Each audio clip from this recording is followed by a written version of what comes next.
તો ઈડબ્લ્યુએસ મુદ્દે Dinesh Bamaniya press conference કરી રહ્યા છે। સીધા જઈશું તે તરફ। તો આગામી દિવસોની અંદર અમે 182 ગુજરાત રાજ્યના ધારાસભ્યશ્રીઓ, સંસદ સભ્યશ્રીઓ અને રાજ્યસભાના સંસદશ્રીઓનું અમે સમર્થન માંગવાના છીએ અને જે લોકો અમને સમર્થન નહીં આપે એનું નામ પણ અમે જાહેર કરીશું। સાથે સાથે પદાધિકારીઓ ગ્રામ્ય લેવલે, જિલ્લા લેવલે અને જનજાગૃતિ અભિયાન લોકો સુધી પહોંચે એના માટેના કાર્યક્રમો પણ અમારી અહીંયાથી જે કોર કમિટી નક્કી થશે, આ કોર કમિટીની અંદર 109 જ્ઞાતિઓ જે રાજ્ય સરકારે બિન અનામત વર્ગ તરીકે જાહેર કરી છે એ 109 જ્ઞાતિઓના પ્રતિનિધિઓની સાથે વાતચીત કરી અને કમિટી ડિક્લેર કરવામાં આવશે। આ કમિટીની અંદર જે કંઈ નિર્ણયો લેવામાં આવશે એ રાજ્ય સરકારની સામે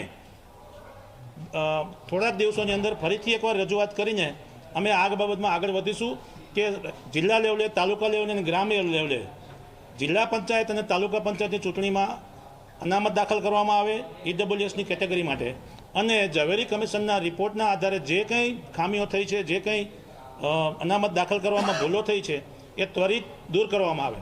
આ બાબતના વાંધાઓ, રજૂઆતો અમે રાજ્ય સરકારને અને જે તે કમિશનને સમયાંતરે આપેલા છે। જો અમારી કોઈ રજૂઆતો સાંભળવામાં નહીં આવે તો મેં કીધું એમ ફરીથી કે સંપૂર્ણ બિન અનામત વર્ગ રાજ્ય સરકારને એનો રાજકીય રીતે પરચો બતાવવા માટે તૈયાર છીએ। કોંગ્રેસે એક માંગણી કરેલી કે ભાઈ જે આ ઝવેરી કમિશનનો રિપોર્ટ છે અને જાહેર કરવામાં આવે જેથી અમે સમજી શકીએ કે આનો અભ્યાસ કઈ રીતે બેઠકો ફાળવવામાં આવી છે। બિન અનામત વર્ગની માંગણી એવી છે કે આ જે ઝવેરી કમિશનનો રિપોર્ટ છે જાહેર થાય તો સમજી શકાય કે કઈ રીતે આ બેઠકો ફાળવાઈ છે અથવા નિર્ણય થયો છે। જી બિલકુલ, અમારી સ્પષ્ટ માંગણી છે કે ઝવેરી કમિશનનો રિપોર્ટમાં જે કંઈ ખામીઓ અને ગેરરીતિઓ સામે આવી છે એટલે ઝવેરી કમિશનનો રિપોર્ટ વાંચવો ખૂબ જ જરૂરી છે અને ઝવેરી કમિશનના રિપોર્ટના આધારે કોઈ પણ વ્યક્તિ વ્યક્તિગત રીતે કોઈ પણ કેટેગરીમાંથી આવતો ઉમેદવાર હોય, ચાહે એસટી હોય, એસસી હોય, ઓબીસી હોય કે ઈડબ્લ્યુએસનો ઉમેદવાર હોય, એ પોતે પોતાનો વાંધો રજૂ કરી શકે એ ઝવેરી કમિશનનો રિપોર્ટ જોયા પછી જ ખબર પડી શકે। હું આપને વાત કરીશ કે શેડ્યુલ ટ્રાઇબલના એરિયામાંથી પણ આ મોટો રીતે ગેરરીતિઓ સામે આવી છે કે જ્યાં સીટો ડિક્લેર કરવામાં આવી છે।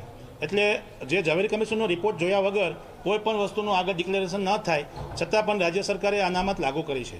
અમે એ બાબતની પણ સરકાર પાસે માંગણી કરીશું કે જેણે આ રોસ્ટર પદ્ધતિઓ દાખલ કરી છે અને ચૂંટણીના વોર્ડની આકારણી કરી છે એની સામે પણ અમને શંકા જાય છે કે એ લોકોએ પણ કોઈ પણ જાતના અભ્યાસ વગર આ પદ્ધતિઓ જાહેર કરી દીધી છે।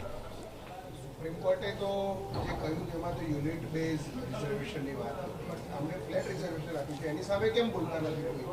મેં પણ એ વખતે મુદ્દો બનાવ્યો પણ પછી 4 દિવસમાં બંધ થઈ ગયા કોંગ્રેસવાળા પણ એમાં। આ રાજકીય મુદ્દાના બદલે સામાજિક મુદ્દાની વાત કરીએ તો અમે સ્પષ્ટ કહી રહ્યા છીએ કે સુપ્રીમ કોર્ટની ગાઈડલાઇનનું ખૂબ જ મોટા પાયે આમાં અનાદર થયો છે। આજે ધડ રિઝર્વેશન અપાયું છે।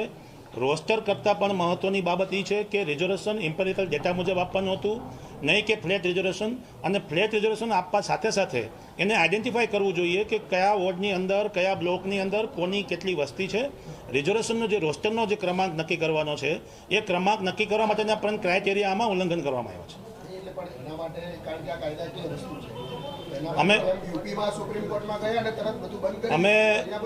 મેં મારા પોતાના નામથી ગુજરાત નામદાર હાઈકોર્ટમાં પિટિશન દાખલ કરેલી છે અને ટૂંક સમયની અંદર ઇલેક્શન કમિશનને અમે વાંધા રજૂ કર્યા પછીના સમય મર્યાદાની અંદર અમારે જરૂરિયાત છે તો અમે સુપ્રીમ કોર્ટમાં પણ જવાના છીએ અને યુપી બેઝ જેમ ઉત્તર પ્રદેશની અંદર વિકાસ અગ્રવાલના કેસમાં જે સુપ્રીમ કોર્ટે જે ચુકાદો આપ્યો છે એની અમલવારી રાજ્ય સરકાર ગુજરાતમાં પણ થાય એના માટે અમે અપીલ કરવાના છીએ।